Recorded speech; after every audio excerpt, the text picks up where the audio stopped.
좋아요, 구독.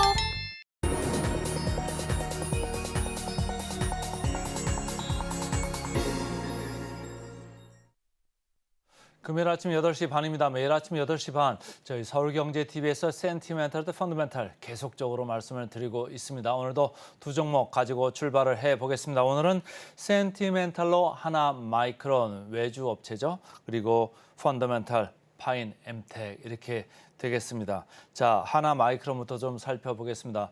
어제 주가가 시장이 많이 밀리는 가운데서 하나 마이크론 그대로 잘 견뎠다 이렇게 보시면 되는데 이 주가를 보실까요? 제가 녹색으로 이렇게 표현을 해놨습니다. 이 회사들의 공통점은 뭐죠? HBM 관련해 가지고 최근에 시장에서 계속 관심을 받고 있는 주식들인데 하나 마이크론 이렇게 주가를 보시면 알겠습니다만은 최근에 리포트 나온 그런 영향도 있었습니다. 그리고 주가는 그거에 긍정적으로 반응을 했습니다. 자, 한미 반도체도 어제 조금 주가가 밀렸습니다만 그래도 장중에 잘 버티더라고요. 2% 정도의 하락에 그쳤고 오늘 조금 엔비디아가 간밤에 또 추가로 밀렸기 때문에 더 하락 여지는 있겠습니다만 어쨌든 시장에서는 HBM 관련해 가지고 계속 이렇게 관심을 받고 있다 이런 얘기예요. 근데 이제 그쪽으로 직접적으로 수혜를 받을 수도 있고 아니면 HBM 관련되는 그런 삼성전자나 하이닉스의 투자 때문에 다른 여력이 없기 때문에 DDR5나 HBM이나 모든 것들이 이제 외주화가 좀 많아질 수 있다. 그러니까 후공정 쪽에서 그 테스트하고 패키징하는 외주가 많아지다 보면 하나 마이크론으로 결국은 넘어오지 않겠느냐 이런 생각을 하면서 주가들이 계속적으로 좀 지켜주고 있는 것 같고요. 이쪽에서 그때 하나 마이크론 제가 말씀드리고 바로 상한가를 한번 갔었습니다. 이렇게 간 거는 어드밴스드 패키징을 삼성전자에서 조금 하나 마이크론 쪽으로 줄 수 있는 거 아니겠느냐 이렇게 얘기를 하는데 아직 그쪽에서는 기술력이 이렇게 확보가 되지 않은 상태이기 때문에 어쨌든 시간은 좀 걸리고 투자도 좀 많이 들어가야 됩니다. 그래서 하나 마이크론에 해당되는 얘기가 아닐 수는 있습니다만 어쨌든 시장은 그 어드밴스드 패키징 관련되는 기대감 그리고 HBM 관련되는 기대감, DDR5에 대한 기대감 여러 가지 기대감이 지금 뭉쳐가지고 들어가고 있다. 그리고 밸류에이션이 다른 데보다 좀 싸다 이렇게 보시면 되겠습니다.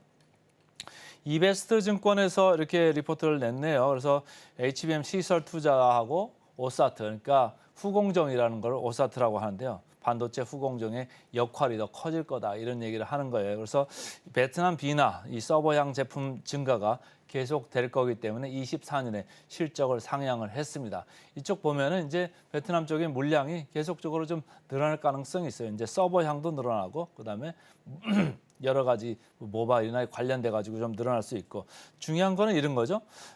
이 DDR4나 5 이렇게 선당 공정으로 가는 게 있고 HBM 또 시설도 추가로 확정을 해야 되고 이러다 보면 삼성전자가 됐든 SK 하이닉스가 됐든 스페이스가 좀 있어야 되는데 지금 부족합니다. 외주까지 그러니까 후공정까지 이렇게 할 정도의 스페이스가 좀 부족해질 수 있다. 그러면 어떻게 하느냐? 이거 거의 같은 기술력을 가진 오사트 업체로 외부로 좀 뺄 거다 이런 생각을 하는 거죠. 그리고 특히 이런 회사 같은 경우는 여러 가지 중에서도 가장 캐파가 지금 베트남 비나에서 많이 올라오고 있고 1공장은 이미 지었고 2공장은 지금 짓고 있습니다만 어쨌든 캐파가 급속도로 올라가면서 SK 하이닉스발 매출이 거의 내년에는 금년도보다도 더 확실하게 올라갈 수 있다. 3배 이상을 생각할 정도로 매출이 강하게 올라갈 수 있고 모바일 관련돼서도 후공정 관련 그 매출이 발생할 수 있다. 이렇게 생각을 하시면 되겠습니다. 그래서 이베스트 증권은 목표가를 34,000원으로 상향을 했습니다. 삼성증권이죠. 삼성증권 변화하는 후공정 생산 지형도다. 그러니까 최근에 미국하고 중국하고 계속 이렇게 붙고 있잖아요. 그러니까 중국의 지정학적 리스크 때문에 국내 내지는 베트남 이쪽에서 후공정을 하려는 그런 수요가 많아질 거다. 이런 생각을 하는 거죠. 그래서 중국 생산 의존도가 떨어지면서 그런 이슈가 하나 있을 수 있고 하나는 아까 말씀드린 대로 팹에 이게 공간이 좀 부족해가지고 이거를 외주화할 가능성이 많다 이런 생각을 하시면 좋겠습니다. 그래서 전체적으로 지금 반도체 사이클이 이렇게 내려가 있어요. 캐파도 많이 가동이 좀 줄고 있지 않습니까? 근데 생각하는 게 전체적으로 4분기 내년 1, 4분기 들어가면서 반도체 사이클은 조금 회복을 할 거다라고 보면 외주 물량도 많아질 수 있다 이렇게 보시면 되겠습니다. 차트 보겠습니다. 차트가 그때 그 어드밴스드 패키징 기대감을 한번 올랐다가 다시 내렸다가 다시 최근에 조금 고개를 들려고 하고 있습니다. 그래서 봤더니 기관들이 계속적으로 이렇게 사들어오고 있어요. 그래서 외국인들까지 아직 동참은 안 했습니다만 기관들이 이렇게 사들어오면서 최근에 거래량이 좀 붙고 있다. 이렇게 읽으시면 되겠습니다.